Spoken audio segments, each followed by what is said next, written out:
Hello students, welcome back. As the second optional video on the preliminaries, let's discuss functions. First, some elementary aspects first. This part, subsection 0.3, this part came directly from my college algebra lesson notebooks. I basically copied and pasted everything here in 0.3, so everything here is very elementary for you, and I'll be able to move quickly here. First, let's define Cartesian product as the set of all ordered pairs like this. And any non-empty subset of a Cartesian product is called a relation.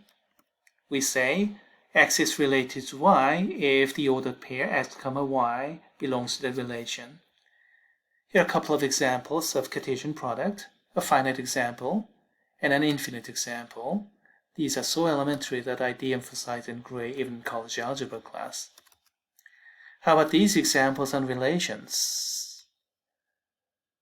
Okay, how about this one here?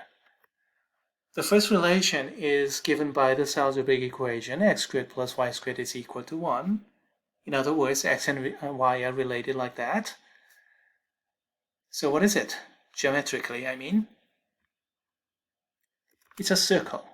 A unit circle centered at the origin with radius 1. And here, 1 is related to 0, yes, that's on the circle, but 1 is not related to 1, that's outside.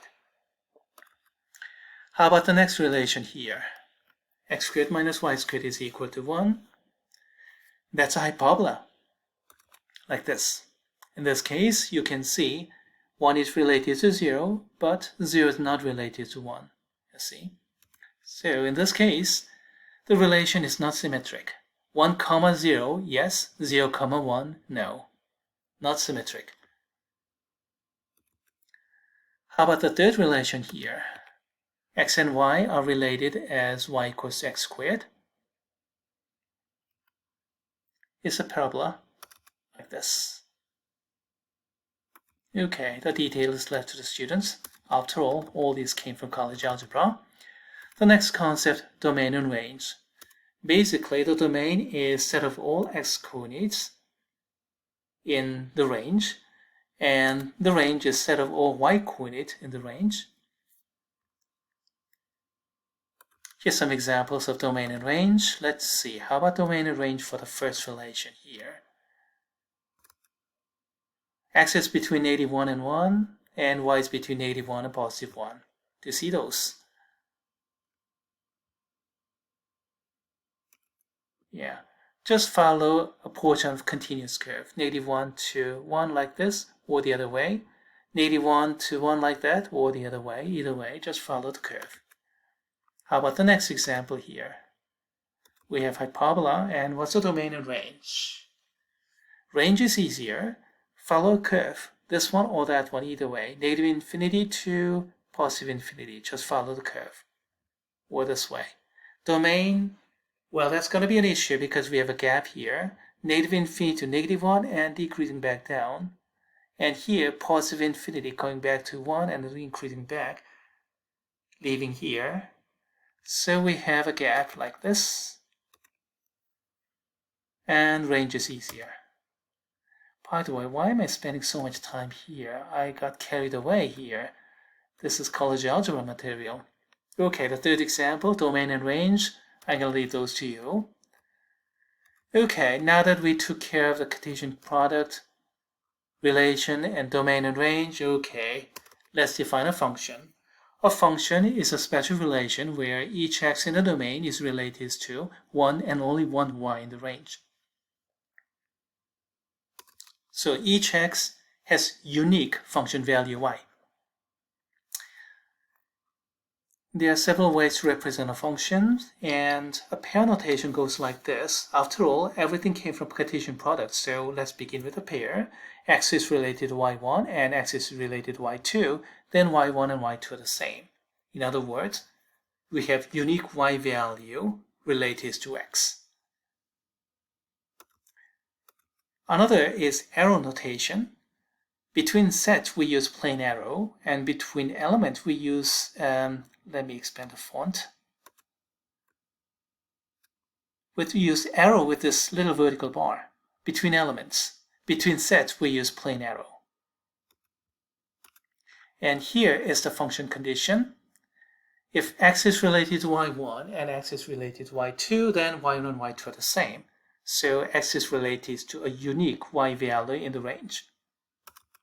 And of course, we can use algebraic expression depending on what this f is. We went through all these in college algebra classes. Any question here? Probably not. Next concept, composite function. Here's a reminder. All good? Next, inverse function. That's when we have one-to-one function only, and then range back to the domain.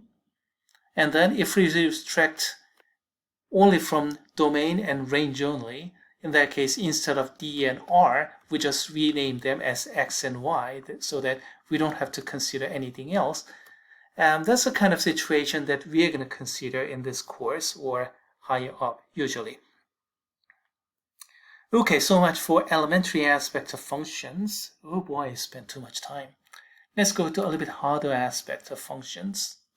Let's begin with Cartesian product here, as we did before. But then again, let's scrutinize this set builder notation. Set builder notation is not always valid unless you begin with a pre-existing set and define a subset of it. Do you remember that? Otherwise, we have Russell's paradox or all kind of difficulty. In this case, what is the pre-existing set? We have two pre-existing sets in plural, capital X and capital Y, but this X comma Y, this ordered pair blue, does not belong to either X or Y. So something else. What is that something else? That's a big problem, you see. Here's a summary. We have two unresolved issues. First, a little fish. The ordered pair X comma Y is not defined yet. The second, big problem. The set builder notation itself may be invalid. You see, we need this. We need something here. Otherwise, the entire expression may break down. Remember Russell's paradox? So, how do we resolve this issue? One way to do that is by Krotowski, 1921, and he defined the ordered pair X comma Y like this. Let's see, both X and Y come from the union, X union Y, and unions always exist. That's one of the basic axioms of set theory, by the way. And we took sets of those, so they both belong to the power set. Power sets always exist. That too is one of the basic axioms of set theory. And then we took set again, so we have power set of power set. So what do we have? Union, power set, power set. They all exist due to a couple of basic axioms of set theory, as a matter of fact. And if you're interested in what are those basic axiomatic system of set theory, maybe I'll offer a course on foundation or set theory, but I'm going to stop there. I'm not going to go too deeply into that. Let me just tell you one more thing. If I define my ordered pair like this, then ordered pair Y comma X should be the other way like this. See? Y and then that's Y and then X like this. Just substituting X and Y precisely where they were. And if you compare these two, X, Y, Y, X, these two are the same sets. But this one here, blue, X, and this one here, green, Y, these are different. Consequently, we have two different entities, X comma Y and Y comma X. So we do have ordered pair, and we do have starting set, and consequently, we completed this Cartesian product. That's there, and that too is well defined. Here we go. All right. Now both of those unresolved issues are now resolved. So the Cartesian product is well defined, all good. And then we can define relation as any non-empty subset of the Cartesian product. And here's some examples. A function, we discussed it already. For each element in the domain, there's one and only one element in the target, so that x is related to y. Instead of all y values with this relation is called a range. Most of the time, though, we're going to consider the domain and x are the same in this level. And then in a special case when x and y are the same, so that we have x cross x, in that case we can consider relation within a set x. In that case, a couple of relations that are important are equivalent relation and order relation, reflexive, symmetric, transitive, reflective, antisymmetric, transitive, those kind of things. I hope you guys remember. Even if you don't, we're not going to spend too much time on the third one. Equivalence relation, we're going to do that in subsection 0.5. Stay tuned about that. And finally, function. Here we go. Domain and range, yes, the same definition, but please note that the set builder notation is perfect. No problem there. And then we define a function as a relation where the domain, each element in the domain is related to one and only one element in the range.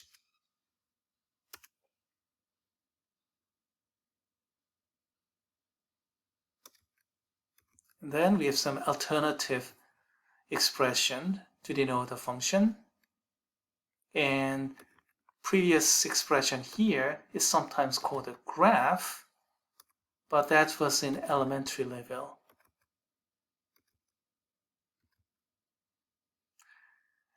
Okay, next we have some further lingos. One-to-one function. A function is called one-to-one, or it's an injection, or the function is injective as the adjective form, if each y in the range is related to one and only one x in the domain. A function is called onto or surjective, or the function is a surjection. If the target is range, everything is covered. And if function is both one-to-one and onto, or bijective, or it is a bijection, if it is both one-to-one and onto, so that we have inverse function as well. In that case, we sometimes use this kind of notation for injection, this kind of notation for surjection. You see the double arrow there, and then this kind of expression for bijection. Now this one I sometimes use, but the other two I'm not going to use those very often. Finally, image and preimage. Image is easy to understand.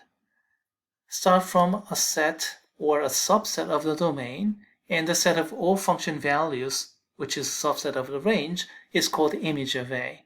You see? And just take the function values that come from elements of A. That's called an image. Preimage, on the other hand, is harder to understand, but here we go. The set of all elements in the domain whose function value belongs to the set B. And please do not get confused with the image of inverse function. If the inverse function exists, then it turns out to be the same as a preimage, but preimage can exist even when the function is not bijective, and consequently the inverse function does not exist. Even for that, preimage can exist. Consequently, a preimage of a single point can have many. For example, if you have f of x is sine of x, then what is f preimage of 0, for example? You're going to get 0, pi, 2 pi, 3 pi, all those multiples of pi, both positive or negative. So those kind of things are called preimage. And I'm not going to go too deeply into preimages here. You're going to have to study those in analysis classes. Real analysis 1 and 2, most likely. Alright, so much for second optional video.